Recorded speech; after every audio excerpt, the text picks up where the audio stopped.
तू है सनम मेरी पहली मुलाकात, तुझ पे लुटा दूं मैं दुनिया की चाहत। तेरी बेकरारी में आए बहार, नहीं कुछ सिवा प्यार के। आके तू लग जा गले मेरे यार, नहीं कुछ सिवा प्यार के। जय हिंद साथियों, आप सभी का स्वागत है आपके अपने परिवार मैथ्स गुरु मनीष में। दोस्तों मैं हूं एमके एक्सपर्ट और हम लोग देख रहे थे मैट्रिक्स, और मैट्रिक्स के बहुत सारे क्वेश्चन को हमने देखा है। तो आज बारी है, आज वैसे ऑब्जेक्टिव क्वेश्चन की बारी है जो आपके बोर्ड एग्जाम में पूछे गए हैं। यानी जितने भी प्रीवियस ईयर के क्वेश्चन पूछे गए हैं आपके बोर्ड एग्जाम में, उन सारे क्वेश्चन का सॉल्यूशन देखने वाले हैं। एकदम धक धक धक धक धक क्वेश्चन आएगा और आप उसको झट झट झट झट झट बना दीजिएगा। ठीक है, हाँ, तो वीडियो में अंत तक जरूर बने रहिएगा। और यदि आपने अभी तक हमारे चैनल को सब्सक्राइब नहीं किया है तो अब कर लीजिए, अब कहाँ वक्त बचा है। ठीक है, बेहतर तैयारी के लिए यदि आप चाहते हैं तो आप हमारे चैनल को सब्सक्राइब करके बेल आइकन को जरूर दबाइएगा, ताकि जो भी वीडियो हम डालेंगे उसका नोटिफिकेशन सबसे पहले आप तक पहुंचे और आप आसानी से वीडियो को देख पाएंगे। चलिए शुरू करते हैं। बहुत ही मजेदार क्वेश्चन आने वाला है आज का, बहुत ही मजेदार क्वेश्चन होने वाला है। टोटल का टोटल क्वेश्चन बिल्कुल बोर्ड एग्जाम में पूछे गए क्वेश्चन होंगे, इसलिए धैर्य से अंत तक वीडियो को देखते रहिएगा। और हाँ, क्वेश्चन जो आपके सामने आएगा सबसे पहले आप उस क्वेश्चन को बनाने का प्रयास कीजिएगा, तत्पश्चात जो हम बनाएंगे उससे मिला लीजिएगा, मजा आ जाएगा और आप कितने पानी में हैं इसका अंदाजा भी आपको लग जाएगा। ठीक है दोस्तों, चलिए अब शुरू करते हैं। पहला सवाल कहता है यदि ए तथा बी समान कोटि के सममित अवयव हैं तो ए बी माइनस बी ए, यहां पर सवाल आपको दिख रहा होगा ऊपर में, पूछ रहा है कि यदि ए तथा बी समान कोटि के सममित अवयव हैं, तो आपको मालूम है कि जब सममित अवयव होता है तो ए बराबर ए ट्रांसपोज और बी भी सममित अवयव है तो बी बराबर बी ट्रांसपोज। तो आपसे पूछ रहा है कि ए बी माइनस बी ए क्या होगा। सममित अवयव होगा, विषम सममित अवयव होगा, शून्य अवयव होगा या फिर तत्समक अवयव होगा। यह सवाल बोर्ड एग्जाम 2020 में आपसे पूछा गया है मेरे दोस्तों। 2020 के बोर्ड एग्जाम में आपसे पूछा गया है सेट ए में। सवाल में काफी जान है लेकिन प्राण थोड़ा सा भी नहीं है। कहिएगा काहे प्राण नहीं है गुरुजी? तो सुन लीजिए, प्राण इसलिए नहीं है कि हम आपको कॉन्सेप्ट बता दिए हैं कि यदि सममित अवयव की बात करेगा, ध्यान से सुनिएगा, यदि सममित अवयव की बात करेगा या विषम सममित अवयव की बात करेगा, ठीक है, तो आपको मालूम है कि ए बराबर ए ट्रांसपोज, यह आपके सममित अवयव होने का सिंबल है। सममित अवयव, सममित अवयव कब होगा? जब आपके अवयव में ए का मान और उसके ए ट्रांसपोज का मान दोनों के दोनों बराबर हो जाएगा तो वो सममित अवयव कहलाएगा। बी का मान और बी के ट्रांसपोज का मान यदि दोनों के दोनों बराबर हो जाएगा तो वह आपका सममित अवयव कहलाएगा। ठीक है, चलिए अब कहता है कि विषम सममित अवयव है, यानी ए बी माइनस बी ए क्या है। तो यदि ए माइनस ए ट्रांसपोज के बारे में आपसे पूछा जाए तो ए माइनस ए ट्रांसपोज जो होता है यह विषम सममित अवयव होता है। क्या होता है? विषम सममित अवयव होता है। ए माइनस ए ट्रांसपोज के फॉर्मेट में यदि आप लिखेंगे तो वह आपका विषम सममित अवयव कहलाएगा। चलो बाबू देखो, तो ए बी को ज्यों का त्यों रहने दीजिए। यहां देखिएगा कि ए बराबर है ए ट्रांसपोज और बी बराबर है बी ट्रांसपोज, यानी आपका ये है बी जो है किसके बराबर है? तो बी ट्रांसपोज के बराबर, और ए जो है किसके बराबर है? तो ए ट्रांसपोज के बराबर। सुनिए, और आपको मालूम है कि ए बी का ट्रांसपोज बराबर होता है बी ट्रांसपोज ए ट्रांसपोज। तो यहां क्या लिखा है? B transpose A transpose. तो इसको क्या लिख सकते हैं? A B minus A B का होल ट्रांसपोज, नहीं लिख सकते हैं। देखिए ना, बी ट्रांसपोज ए ट्रांसपोज बराबर होता है ए बी का होल ट्रांसपोज, तो यहां है बी ट्रांसपोज ए ट्रांसपोज, तो इसको लिख सकते हैं ए बी का होल ट्रांसपोज, यानी यह आ गया ए माइनस ए ट्रांसपोज के फॉर्मेट में। तो यदि ए माइनस ए ट्रांसपोज होगा तो उसको क्या कहेंगे बाबू? विषम सममित अवयव। उसको कहेंगे विषम सममित अवयव, विषम सममित अवयव। आप बता दीजिए कि यह कौन सा अवयव है? क्या है? विषम सममित अवयव है, क्योंकि इसका जो फॉर्मेट है कैसा है? तो ए माइनस ए ट्रांसपोज के रूप का फॉर्मेट है, तो जो भी ए माइनस ए ट्रांसपोज के रूप में आएगा वो क्या कहलाएगा? विषम सममित अवयव कहलाएगा। चलिए अगले सवाल की तरफ चलते हैं। सवाल आपको दूसरा सामने दिख रहा है, एक बार नजर डालिए और सवाल को बनाने का प्रयास कीजिए। बहुत ही मजेदार सवाल है। सवाल जो आपको सामने दिख रहा है बहुत ही मजेदार सवाल है, एक बार आप नजर डालिए और सवाल को बनाने का प्रयास कीजिए। कहता है कि 3 गुने 3 कोटि के ऐसे अवयवों की कुल संख्या कितनी होगी जिसकी प्रत्येक प्रविष्टियां 0 या 1 हैं? जिसकी प्रत्येक प्रविष्टियां 0 या 1 हैं। सुनिए, ध्यान से सुनिएगा, कॉन्सेप्ट लीजिए। कॉन्सेप्ट, हर सवाल का हर कॉन्सेप्ट है। आपको ऑब्जेक्टिव क्वेश्चन को सिर्फ ऑब्जेक्टिव तरीके से ही बनाना है, ठीक है? बोर्ड एग्जाम देने के लिए चले हैं तो ऑब्जेक्टिव क्वेश्चन को ऑब्जेक्टिव तरीके से बनाना सीख लीजिए। सब्जेक्टिव वाला धर्रा धरिएगा ना, सब गड़बड़ हो जाएगा। पहले सवाल का टाइप को समझिए। 3 गुने 3 कोटि के ऐसे कितने अवयवों की कुल कितनी संख्या होगी जिसकी प्रत्येक प्रविष्टियां 0 या 1 है? सवाल का ये टाइप है। आपसे यदि पूछे कि कोई कोटि आपको दे दे, कोई कोटि दे दे और कहे कि उसका कुल कितना अवयव बनाना संभव है, कुल कितना अवयव बनाना संभव है जिसकी प्रत्येक प्रविष्टियां, जिसका प्रत्येक सदस्य, जिसका प्रत्येक अवयव 0 या 1 हो, जिसका प्रत्येक अवयव 0 या 1 हो और कोटि आपको दे देगा। क्या करेगा बाबू? कोटि आपको दे देगा, ठीक है?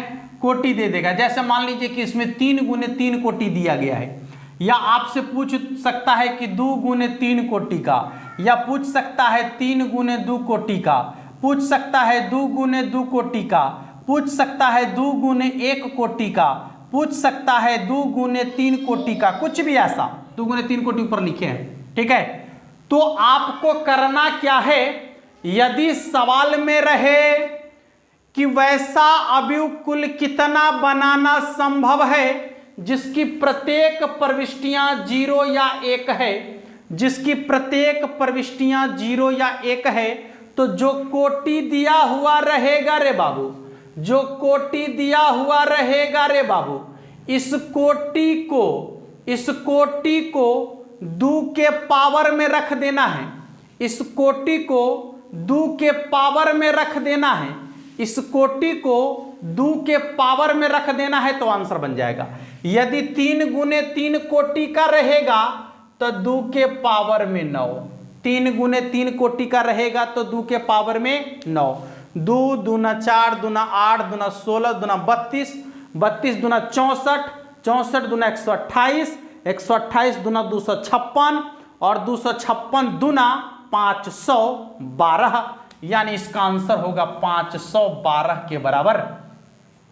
यदि उसकी कोटि 2 गुने 3 कोटि का है तो 2 के पावर में 6 लिखेंगे, यानी 2 दूना 4 दूना 8 दूना 16 दूना 32 दूना 64, यानी कुल 64 अवयव बनाना संभव है जिसकी प्रविष्टियां 0 या 1 होगा।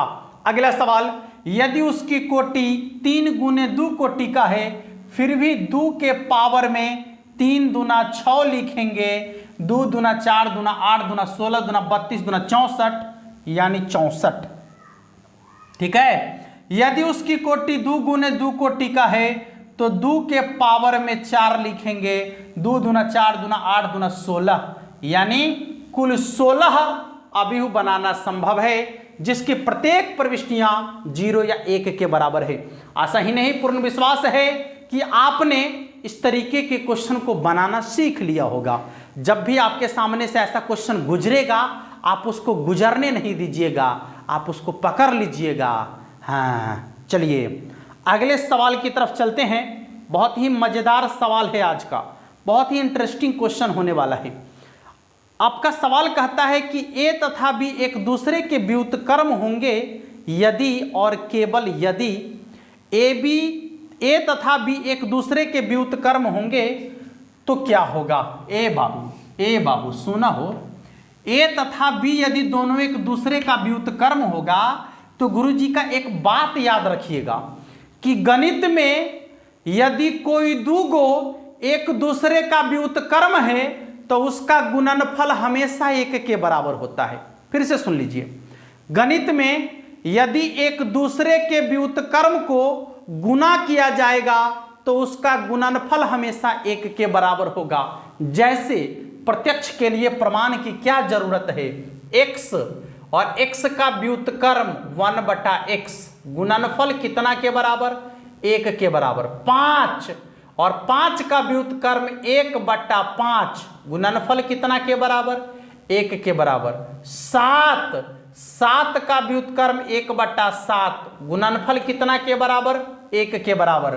तो कोई संख्या या कोई फंक्शन यदि आपके पास है और यदि आप उसके व्युत्क्रम को आपस में गुना कर देते हैं तो उसका गुणनफल कितना के बराबर होगा, 1 के बराबर होगा।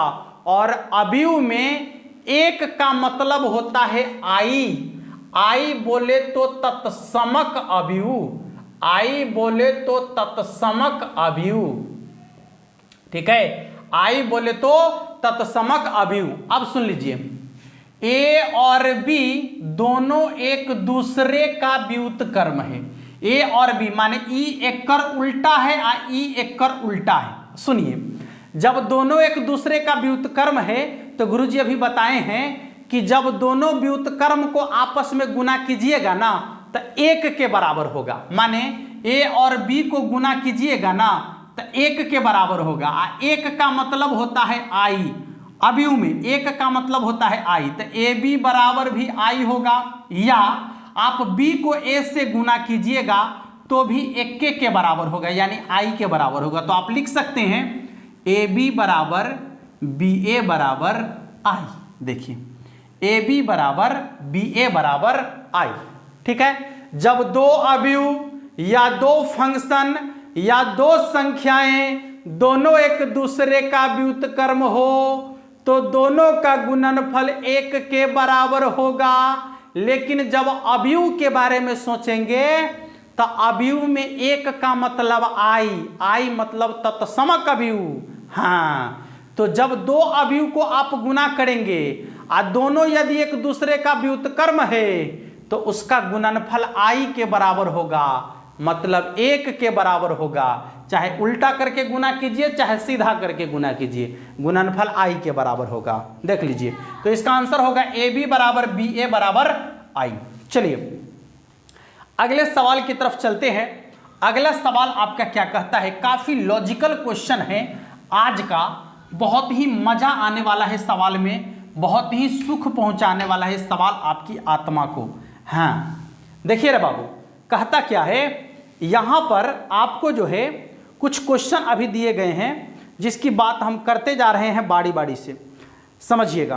कहता है कि a बराबर ए आई जे, ए बराबर ए आई जे यदि m गुने n कोटि का अवयव है, यदि m गुने n कोटि का एक वर्ग अवयव है तो क्या कह रहा है, m गुने n कोटि का एक वर्ग अवयव है, यदि m गुने n कोटि का एक वर्ग अवयव है, वर्ग अवयव है, यदि क्या यदि, अच्छा बताइए, आपको बताए हैं कि वर्ग अवयव का क्या मतलब है कि जिसके पंक्तियों की संख्या और स्तंभों की संख्या बराबर हो, कुल मिलाकर जिसके m का मान और n का मान दोनों आपस में बराबर होगा वही ना वर्ग अवयव कहलाएगा। सुन लीजिए, यदि आपने इसके बेसिक वाले वीडियो को नहीं देखा है तो प्लीज आपसे रिक्वेस्ट है, टोटल वीडियो का लिंक जो है नीचे डिस्क्रिप्शन में दिया गया है, आप जाकर टोटल बेसिक वाला वीडियो देख लीजिएगा, ठीक है। आप खुद से सवाल को बना लीजिएगा, हम तो केवल आपके हेल्प के लिए यहां खड़े हैं। सवाल आपका खुद से बन जाएगा, कोई प्रॉब्लम नहीं होगा आपको। ठीक है बाबू, आ जाओ। देखो, तो यदि यह एक वर्ग अवयव है तो इसका आंसर होगा कि m का मान और n का मान दोनों के दोनों आपस में क्या होगा, बराबर होगा।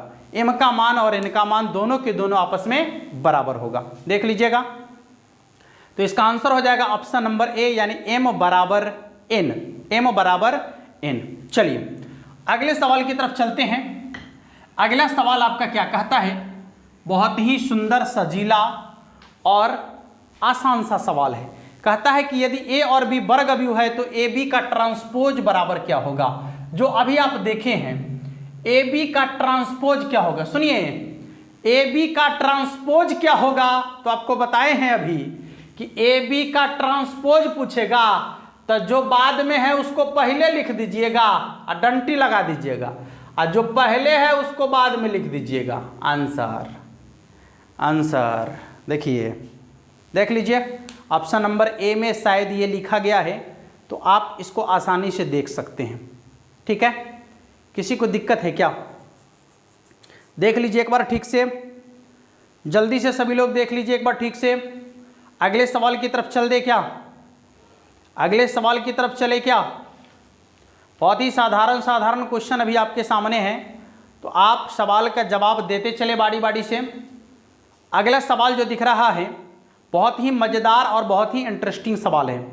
देखिएगा सवाल कैसा है, आपसे पूछ रहा है, एक अवयव यहां पर दिया गया है, अवयव है आपका cos theta, minus cos theta, यहां पर माइनस कॉस थीटा है,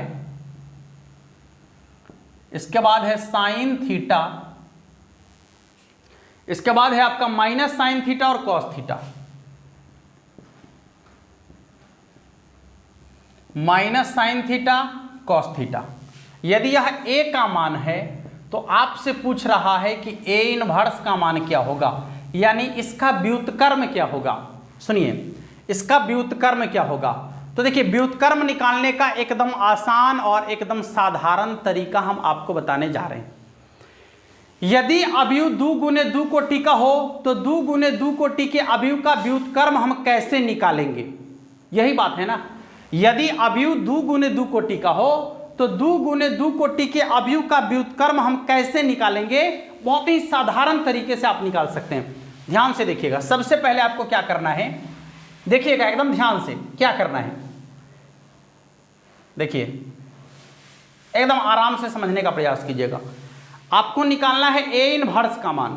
ठीक है, क्या निकालना है, a इनवर्स का मान।